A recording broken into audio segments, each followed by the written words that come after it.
Hello everyone, welcome to civil engineering dose. जैसा कि आप सभी को पता है कि मैं आप लोग को एग्ज़ाम प्रिपरेशन से रिलेटेड गाइडेंस देते रहता हूं। जो भी इम्पोर्टेंट चीज़ें होती हैं, जो हम लोग गलतियां करते हैं या क्या क्या हमें पढ़ना चाहिए किस तरह से।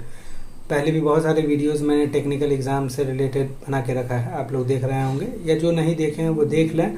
और अगर वीडियोज़ अच्छा लगे तो चैनल को सब्सक्राइब कर दें।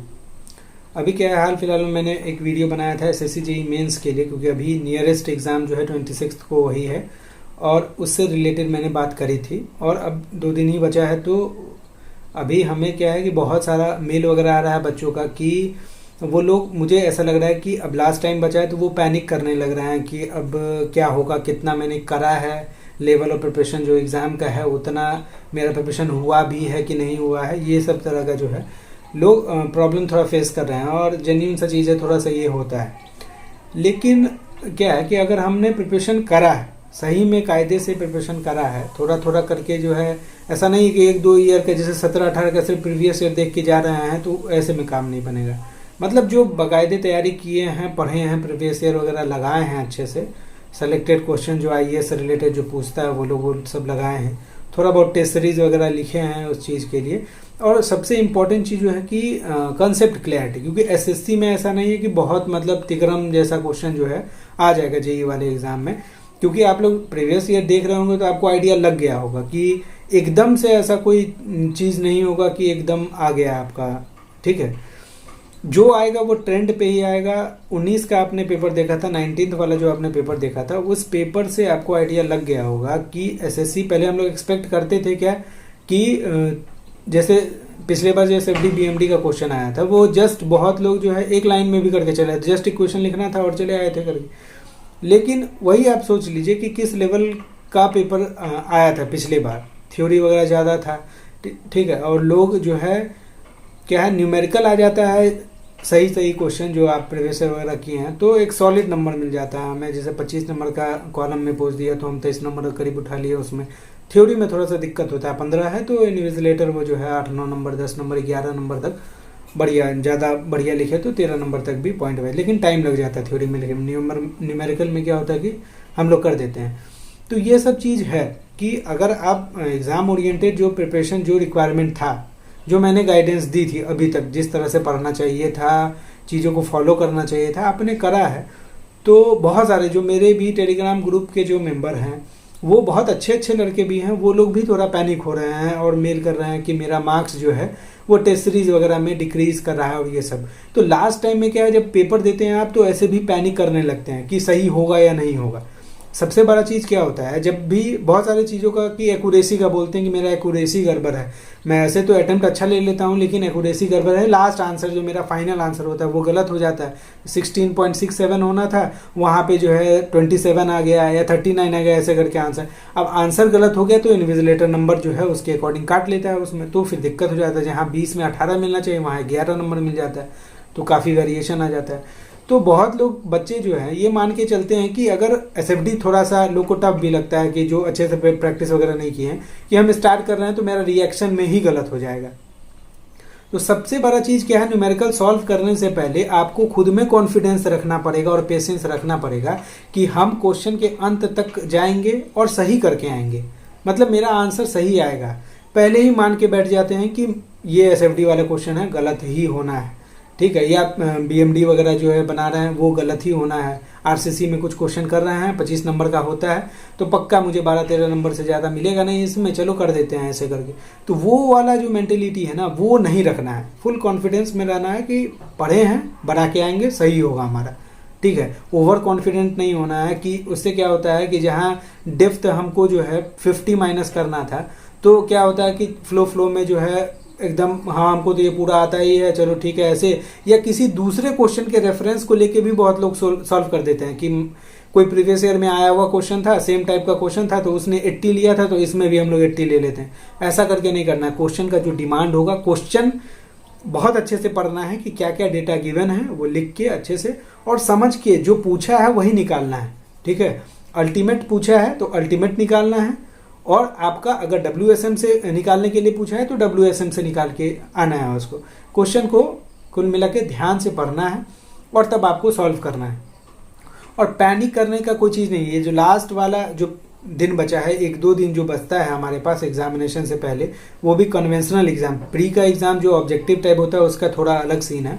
जो कन्वेंशनल एग्जाम है उस एग्जाम के लिए जो है अब एसएससी जेई मेंस के लिए बस आपको प्रीवियस ईयर क्वेश्चन जो एसएससी जेई का है वो आपको जो बुकलेट होगा वो सिर्फ देखते रहना है। कुछ इंपॉर्टेंट डेरिवेशन अगर आप देख सकते हैं इस लास्ट टाइम में तो देख लीजिए। कुछ इंपॉर्टेंट थ्योरी जैसे बिल्डिंग मटेरियल्स का इंपॉर्टेंट होता है कुछ टॉपिक की, कॉन्क्रीट और वर्केबिलिटी, ये सारा टेस्ट वगैरह, ये सब ओवरऑल थोड़ा डायग्राम वगैरह देख लिए, थोड़ा उसका डायमेंशन देख लिए, ये सब चीज करके देखना है। इतना ही करना है। मतलब अगर आप अभी सोचेंगे कि हम पूरा अपना सिविल इंजीनियरिंग का नोट्स उल्टा लें, पूरा आईएएस जो है प्रीवियस ईयर फिर से उल्टा लें कि क्वेश्चन देख लें करके, तो फिर इसमें काम गड़बड़ हो सकता है। ठीक है, जो लोग कैपेबल है कर लें, कोई दिक्कत नहीं है, अच्छा है। लेकिन अभी के टाइम में जो है कोई ज़रूरत नहीं है, क्योंकि आपने तैयारी कर ली है। जितना रिक्वायरमेंट था ना एग्जाम का आप तैयारी कर चुके हैं। अब जस्ट उसको एक बार रिवाइज कर लीजिए, देख लीजिए एसएससी प्रीवियस ईयर, क्योंकि क्वेश्चन कहीं ना कहीं वही रिवॉल्व करता है। बार बार आपने क्वेश्चन पैटर्न में देखा, बहुत ज़्यादा जो है आपका ऐसा नहीं है कि रेक्टेंगुलर फुटिंग, देखिए आने को कुछ भी आ सकता है कि रेक्टेंगुलर फुटिंग पूछ दिया, जैसे स्क्वायर फुटिंग उनका फेवरेट है, पूछ देते हैं स्क्वायर फुटिंग करके।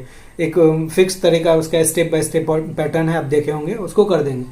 ठीक है, तो एकदम नया से कुछ नहीं आने वाला है। तो कुल यही था कि यही मुझे बताना था कि लास्ट टाइम में आप पैनिक नहीं करिए, सारा काम खराब हो जाएगा इस टाइम में। क्योंकि जिस तरह का मैं मेल देख रहा हूँ ना, और बहुत लोगों को ये भी है कि अभी ये डाउट आ रहा है, अब अभी एग्जाम है तो अभी ये डाउट आना कि मेरा ओबीसी सर्टिफिकेट में ये इशू है या नाम में कोई गलती है, इसका टेंशन तो अभी लेना ही नहीं है ना। अभी तो मुझे एग्जाम में फोकस करना है। ये जितने भी डाउट हैं आप पूछ सकते हैं, कोई दिक्कत नहीं है। आप मेल कीजिए, टेलीग्राम पे पूछिए, पूछ के अपने डाउट को ये भी क्लियर कर लीजिए। लेकिन अभी के टाइम में ये सब टेंशन नहीं लेना है कि मेरे डॉक्यूमेंटेशन से रिलेटेड क्या दिक्कत होगा जब मेरा 2 दिन बाद एग्जाम है। तो ये सब टेंशन नहीं लेना है कि हम सारा अच्छे से प्रिपरेशन भी कर लिए और मेरा फाइनली कहीं डॉक्यूमेंट में इशू हो जाएगा, तो वो सब बात की बात है, वो सब होता रहेगा, वो सब ठीक हो जाएगा सारा।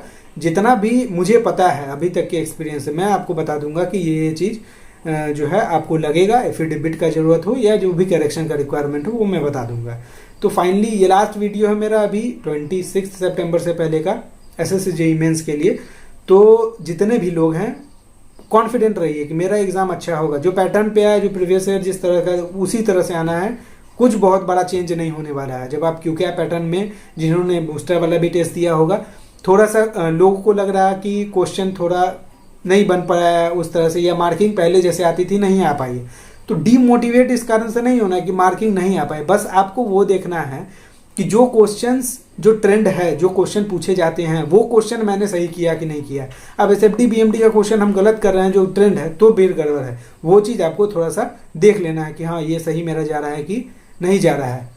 या जैसे जो मोमेंट वाला क्वेश्चन था, जो मोमेंट ऑफ रेजिस्टेंस निकालते, वो सब क्वेश्चन गलती नहीं होना चाहिए। कि जो दिया है वो सब बेसिक से है कि आपका जो वाटर बॉर्न डिजीज के बारे में पूछा गया था, या जो ब्रिक क्लोरिनेशन पॉइंट होता है उसके बारे में पूछा गया था।